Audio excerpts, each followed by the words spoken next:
कैसे हो आप सब लोग। आई होप आप सब लोग अच्छे होंगे, मस्त होंगे और भले चंगे होंगे। तो देखिए अभी वैसे ही प्रॉब्लम चल रहा है हमारे वीडियो को लेकर।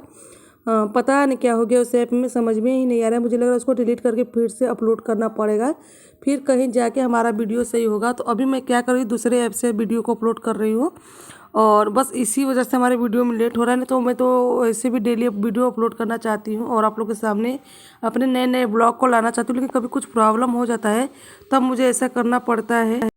नहीं तो वैसे भी मैं सोचती हूँ कि हमारे जो वीडियो डेली अपलोड होते रहे आप लोगों के साथ में। तो बस अभी हम लोग कल वाले वीडियो में दिखाए थे कि लावा परछावन वाले रस्म में आए हुए थे और फिर उसके बाद हम लोग मेहंदी में रहेंगे और रात को निकल जाएंगे घर के लिए। तो वैसे मैं पिछली बार जब भैया के यहाँ पे आई हुई थी, मतलब बड़ी भाभी के यहाँ पे, तो उस टाइम पे भी मैं जल्दी में ही थी, घर चली गई थी। तो मैं इस बार ये सोच के आई हुई थी कि जब भी मैं भैया के यहाँ नेक्स्ट टाइम पे जाऊंगी किसी फंक्शन में तो रात को रुकूंगी। लेकिन फिर इस बार भी वही दिक्कत हो गई हमारे साथ में कि मतलब इस बार माता जी नहीं है और ना चाहते हुए भी मुझे घर जाना पड़ेगा आज।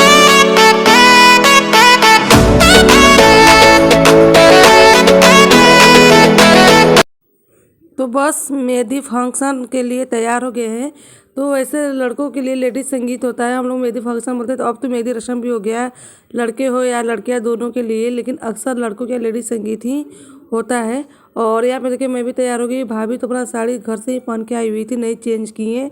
अगर शायद शुभम होती तो इनका साड़ी ज़रूर चेंज करवा दी होती, इनको नहीं पहनने देती। मैं एक दो बार बोली लेकिन भाभी नहीं चेंज की। तो आकृति को मैंने तैयार कर दिया है, थोड़ा बहुत बाकी तो मैं इसको बाद में तैयार कर दूँगी। और अभी स्वेटर नहीं डाली है तो इसको स्वेटर डालना है, बाकी ठंडी थी तो मैं स्टाल डाल ली हूँ क्योंकि बाहर बैठने पे लगेगी ठंडी, इस वजह से तो मैं स्टाइल डाल ली हूँ। और अभी चलते हैं हम लोग बाहर। और बाहर आने के बाद देखिए स्टार्ट हो गया मेहंदी रस्म। तो वहाँ पे जो डेकोरेट किया गया है मेहंदी के लिए, तो वहाँ पे फ़ोटो शूट के लिए डेकोरेट किया गया। बाकी डांस वाला जो स्टेज है वो बाहर किया गया है। तो बस देखिए भैया है, भाभी के छोटे वाले भाई जिनके बेटे की शादी है और इन्होंने ही इनवाइट किया है मुझे अपने यहाँ पे। तो भैया मुझे मतलब कोई भी फंक्शन होता है तो ज़रूर इनवाइट करते हैं और हम लोग जाते हैं। तो बस अभी देखिए यहाँ पे हो रहा है फ़ोटो शूट और उसके बाद फिर होगी डांस वाले प्रोग्राम जो होते हैं जितने भी सारे वो सब होंगे। तो वैसे तो मैं किसी को जानती नहीं हूँ, बस मतलब भैया की जितनी फैमिली है उन्हीं लोग को जानती हूँ। कुछ रिलेशन के जो लोग हैं मैं सबको नहीं जानती हूँ क्योंकि भाभी के मायके का मतलब भाभी को जान ली, भाभी की फैमिली को जान ली और अदर रिलेटिव जो है मैं उनको नहीं जान पाती हूँ। तो सबसे छोटी वाली भैया की देखिए बेटी है और बड़े बेटे एक बेटा इनको और है। तो उनकी शादी अभी नहीं है, अभी बड़े वाले बेटे की हो रही है। तो सबसे छोटी वाली बेटी देखिए और दो लोग और है। तो शायद वो लोग कहीं इधर उधर होंगी, मैं भी नहीं देख रही हूँ। अगर नेक्स्ट टाइम देखेंगी तो आप लोग को दिखा दूँगी। और उसके बाद बहुत सारी बातें, मैं कितनी बातें बताऊँ आप लोगों को। तो वैसे भी दिल के रिश्ते इतने बड़े हो गए हैं कि उसके आगे जो अपने खून के रिश्ते होते हैं वो कम पड़ जाते हैं। तो बस एक दिल का ही रिश्ता भैया के यहाँ है कि जो मतलब इतने प्यार से बुलाते हैं और इनवाइट करते हैं और हम चले जाते हैं। अदरवाइज खून के रिश्ते कैसे हैं, किस तरह से इस टाइम पे चल रहे हैं वो सबको पता है, ये किसी से छुपा हुआ नहीं है।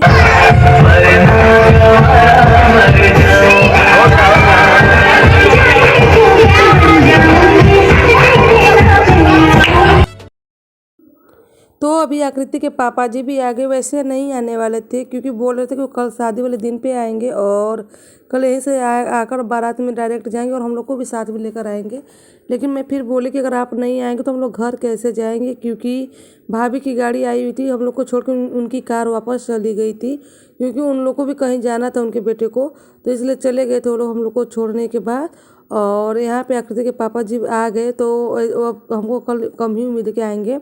लेकिन हमारा और भाभी का प्लान था कि हम लोग कल भी शादी वाले दिन आ जाएंगे सुबह में। लेकिन घर जाने के बाद इतने सारे काम हो गए थे हम लोग को कि हम लोग शादी में नहीं आए, डायरेक्ट बारात में ही जाना पड़ा हम लोगों को।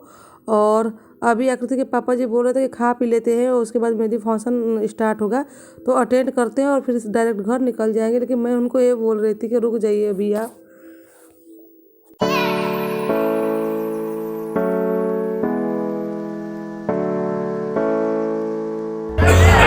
आकृति के पापा जी और मैं आज पहली बार सेम ग्रीन पहने हुए, जबकि मेहंदी के टाइम पे आप कभी ग्रीन नहीं पहनते हैं।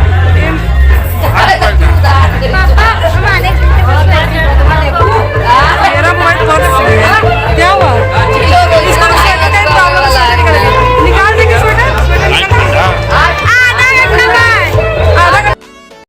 तो अभी आगे हम लोग खाने के लिए, और खाने में बना था चावल, दाल, पूड़ी, सब्जी, पापड़, सलाद, अचार। तो ये मामूली सी बात है कि मतलब कोई भी फंक्शन होता है अब तो ये आम बात हो गया, पूड़ी सब्जी चावल दाल। मतलब अब क्या लोग बनाए, यही बनता भी है।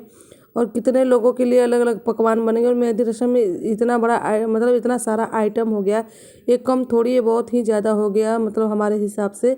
बाकी अपने बड़े लोग जितने स्टैंडर्ड लोग हैं हो सकता है स्टैंडर्ड कर सकते हैं, लेकिन मेरे लिए जो भी है जैसे भी सही था।